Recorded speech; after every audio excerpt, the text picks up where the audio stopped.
Hello, I'm Jackie Cannon. It's Wednesday, September 25th. Here's a look at the top stories from your trusted local news source.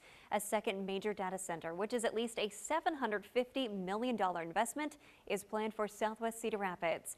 Mayor Tiffany O'Donnell says it's too early to release the name of the company, only calling it SNA, a limited liability corporation. O'Donnell says this company announced it wanted to build a data center not long after Google made its announcement earlier this year. The city expects the company to bring in at least $1 billion in property taxes over the course of 20 years, with more than half being rebated back to the company.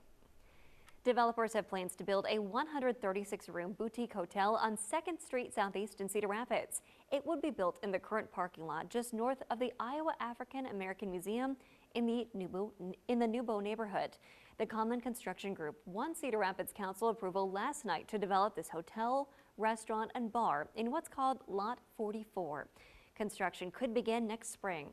It's part of the Nubo Czech Village Master Plan for Development. New information today on a story we brought you here first on the TV9 News at 10. That's when we showed you the scene of reported shots fired on the southwest side of Cedar Rapids. Police tell us that they answered a call about shots fired near Westdale Court Apartments just before 8:30 last night. When our crew arrived on the scene, police had the area taped off. Cedar Rapids police told us this morning that no one was hurt.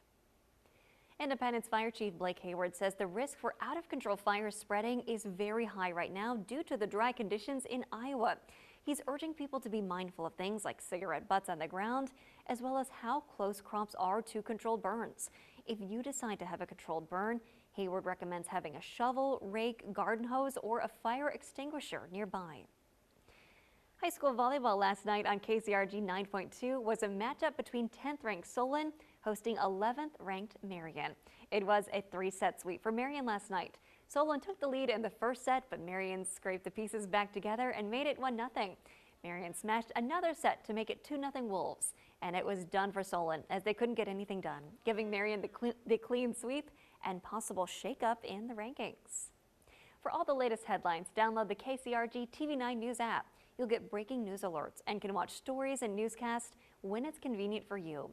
Download the KCRG TV9 News app for free on both iPhone and Android devices.